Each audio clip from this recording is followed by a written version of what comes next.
Bonjour l'ami investisseur, j'espère que vous allez bien. Donc aujourd'hui on se retrouve pour l'hebdo de la bourse où comme d'habitude on a eu pas mal de mouvements ces derniers temps vis-à-vis de l'Ukraine et des problèmes entre Russie et Ukraine.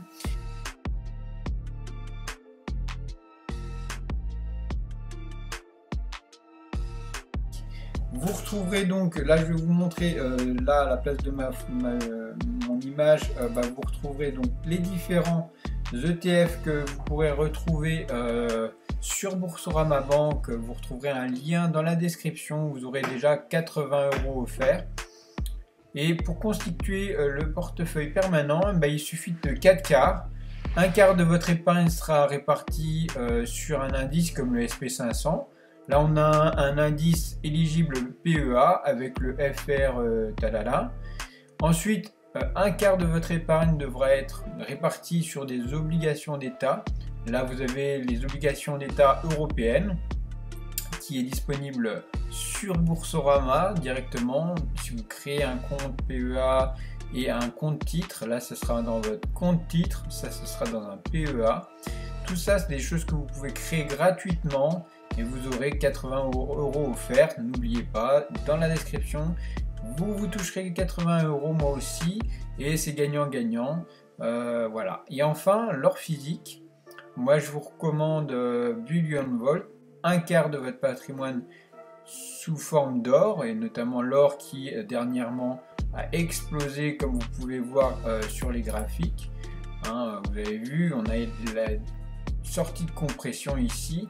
Donc c'est quelque chose qui est vraiment important d'avoir dans un portefeuille si vous êtes dans une phase un peu hésitante comme ça, où on a des grosses tensions, on a de l'inflation battante. L'or va être vraiment un allié pour votre portefeuille.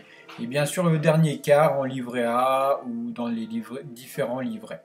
Donc votre répartition en 4 quarts comme ça. Vous pouvez la créer avec Boursorama Bank. Bien sûr, il y a d'autres banques, mais le plus intéressant et le moins coûteux, c'est d'ouvrir un compte PEA avec Boursorama Bank. Vous retrouverez un lien dans la description et vous pourrez surtout acheter les différents actifs et ouvrir un compte Bullion Vault si vous voulez pour l'or. Alors on commence l'analyse des marchés actuellement, donc à commencer par les différents indices, notamment le SP500 comme je vous disais.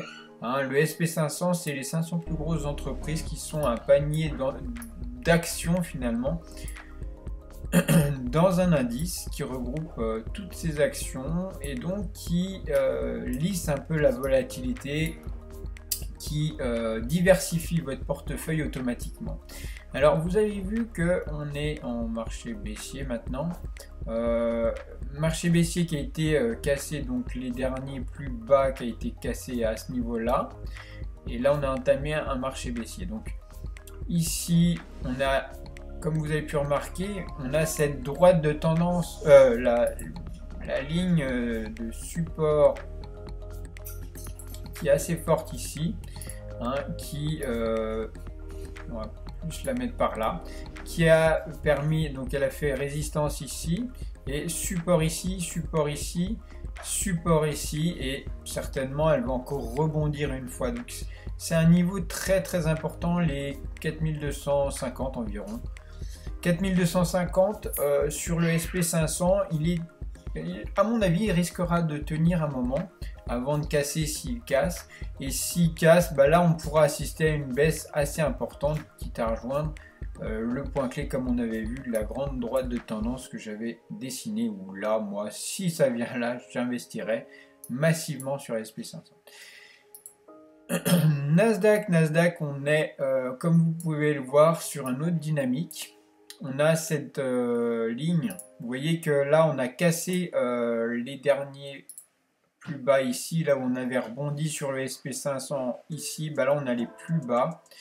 Donc le Nasdaq il se comporte beaucoup moins bien, il est plus volatile, et surtout par rapport à l'augmentation des taux, il va être beaucoup plus nerveux en vente. Donc là on peut s'attendre à quelque chose qui va plus tenir sur la longueur.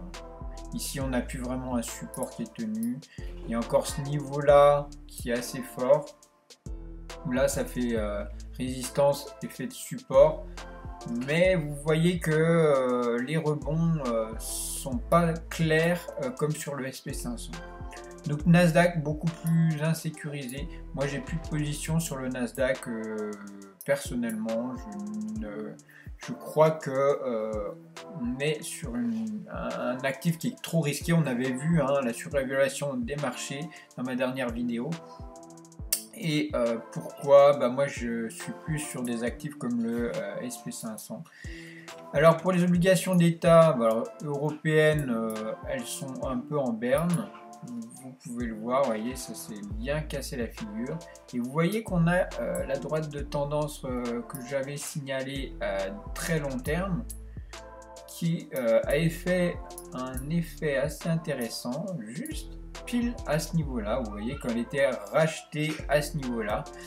Donc c'est l'équivalent de l'actif que je vous explique ici.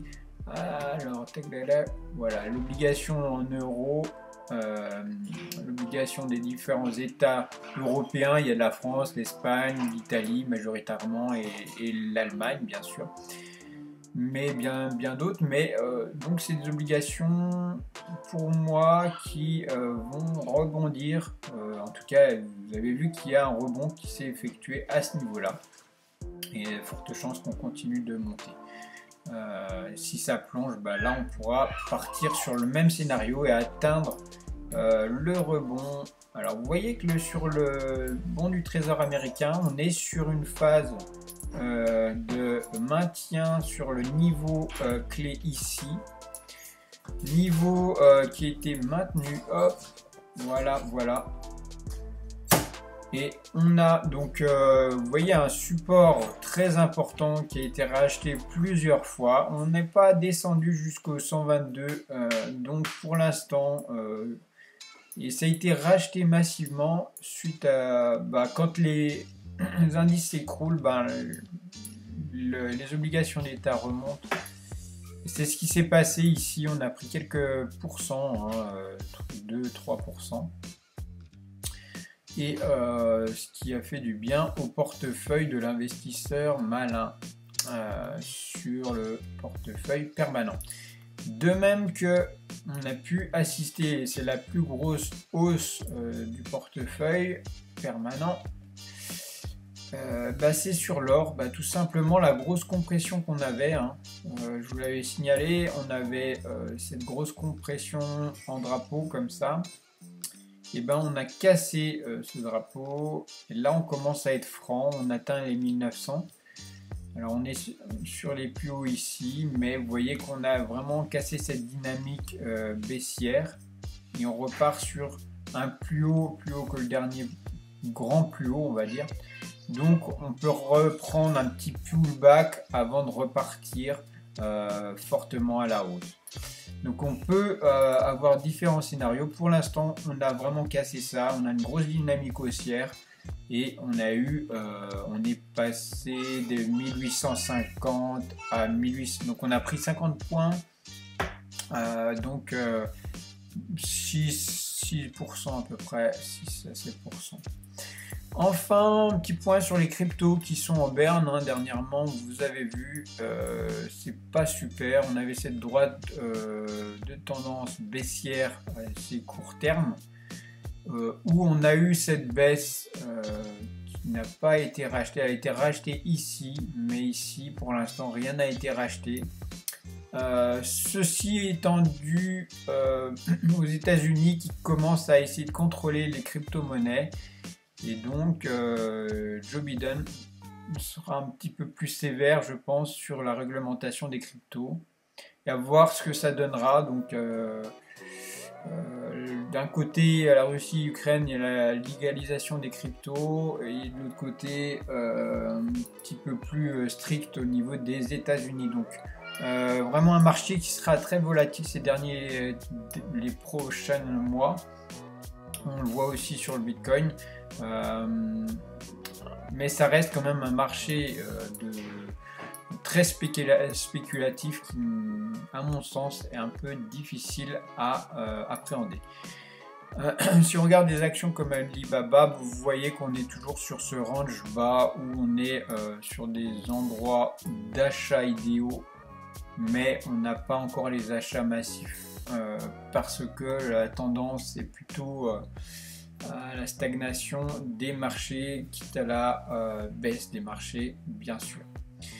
Voilà, bah écoutez, j'espère qu'on aura fait le tour. Si ça vous intéresse, vous retrouverez aussi ma petite formation dans la description, une petite formation sur le portefeuille permanent, comment le mettre en place, comment vous pouvez organiser ça et mettre à jour le portefeuille permanent.